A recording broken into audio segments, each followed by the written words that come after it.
Assalamualaikum warahmatullahi wabarakatuh. Ya, perkenalkan, nama saya adalah Dristanti. Saya dari kelompok 1 akan menjelaskan tentang latar belakang filsafat modern. Dengan fokus utama saya kali ini yaitu tentang pengembangan cara berpikir manusia dari abad menuju zaman. Dengan ciri utama sebagai penolakan terhadap otoritas gereja dan penekanan pada rasionalitas serta kebebasan cara berpikir. Tentang pengertian filsafat modern, yang pertama yaitu filsafat yang berasal dari bahasa Yunani yaitu philos dan yang berarti cinta dan sophia yang berarti kebijaksanaan. Sehingga filsafat di sini merupakan cinta akan kebijaksanaan. Artinya, filsafat merupakan usaha manusia untuk mencari dan memahami hakikat kebenaran, pengetahuan, dan kehidupan dengan menggunakan akal dan pemikiran rasional. Yang kedua tentang modern, yang berasal dari bahasa Latin moderna, yang berarti masa kini atau zaman sekarang. Istilah ini menandakan bahwasanya perubahan cara berpikir manusia yang maju, ilmiah, dan terbuka terhadap perkembangan zaman. Yang ketiga tentang filsafat modern. Filsafat modern ini merupakan aliran pemikiran yang menekankan pada rasio, pengalaman, dan metode ilmiah dengan mencari kebenaran. Di mana pada masa ini manusia mulai melepaskan diri dari kekuasaan dogma gereja dan mulai mempercayai tentang kemampuan akal mereka sendiri. Pada pengertian filsafat modern ini saya tambahkan sebagai pergeseran orientasi yang atau theosentris yang berpusat pada Tuhan kepada antropocentris, pusat terhadap manusia. Selanjutnya tentang latar belakang lahirnya filsafat modern.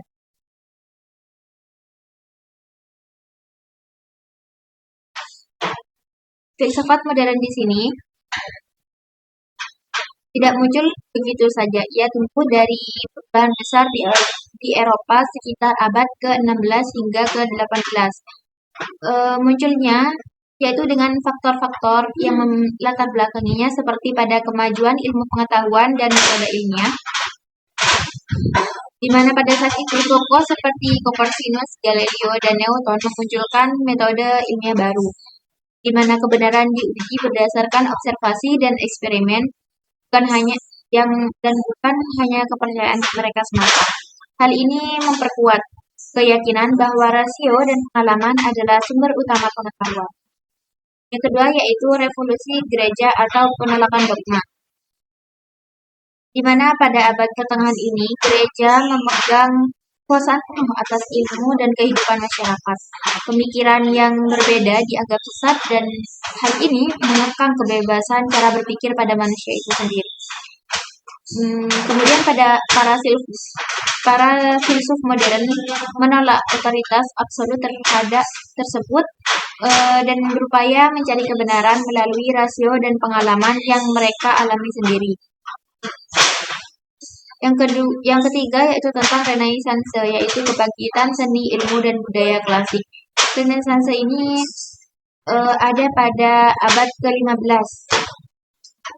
Merupakan masa kebangkitan budaya Yunani Romawi kuno yang menumbuhkan semangat kritis, kreatif, dan bebas berpikir.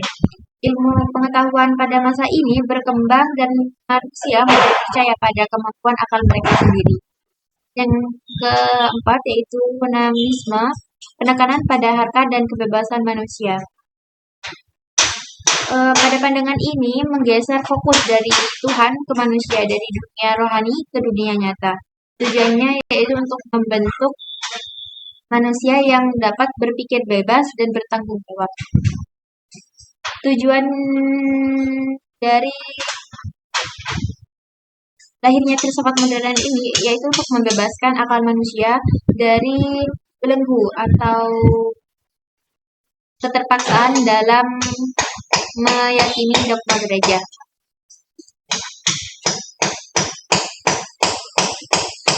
Selanjutnya, ciri-ciri filsafat modern.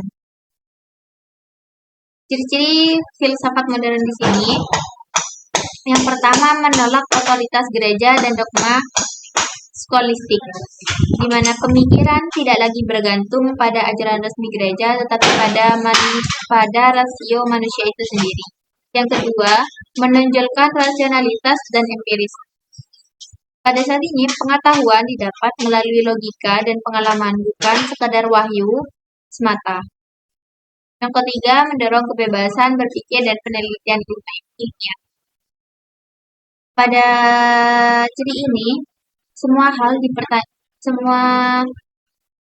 orang berhak menguji kebenaran secara ilmiah tanpa tekanan otoritas atau keyakinan pada dogma gereja tersebut. Yang kedua yaitu ciri filsafat modern yang terakhir yaitu filsafat kritis, objektif, dan sistematis, di mana semua hal dipertanyakan dan dianalisis dengan metode logis serta bukti yang nyata, bukan sekedar pandangan yang tanpa pemikiran yang bersifat kritis, objektif, dan sistematis itu sendiri. Selanjutnya,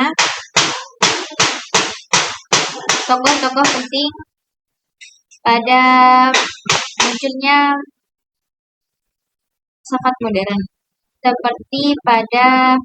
seperti René Descartes yang dikenal sebagai bapak filsafat modern yang mengungkapkan tentang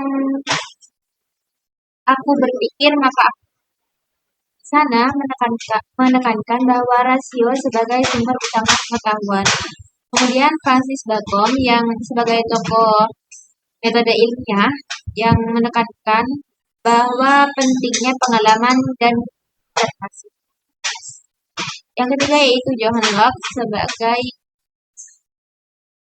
tokoh utama metode ilmiah mengatakan bahwa manusia lahir seperti tas kosong, tetapi semua pengetahuan berasal dari pengalaman yang mereka alami.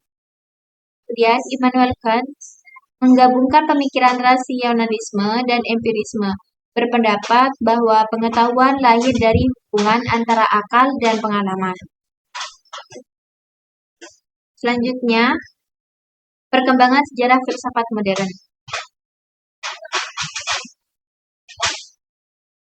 Perkembangan ini terjadi pada masa Renaissance, yaitu abad ke-15 sampai ke-16, di mana kebangkitan ilmu dan seni klasik. Pada masa ini merupakan awal muncul kesadaran baru dalam seni, ilmu, dan budaya. Yang kedua yaitu humanisme, yang muncul pada abad ke-16 sampai ke-17 yang menempatkan manusia dan akalnya sebagai pusat kehidupan. Perkembangan sejarah filsafat yang ketiga yaitu revolusi ilmiah. Sekitar pada abad ke-17 sampai ke-18, ilmu berkembang pesat yang kemudian muncul pemikiran logis dan eksperimen ilmiah. Perubahan cara berpikir terhadap alam dan kebenaran. Yang keempat yaitu abad ke-18 dan 19. Munculnya mana filsafat berkembang ke berbagai aliran seperti rasionalisme, empirisme, dan idealisme, serta positivisme. Selanjutnya, dampak dan pengaruh filsafat modern. Dampak dan pengaruh filsafat modern yang pertama yaitu mendorong revolusi ilmu pengetahuan dan industri.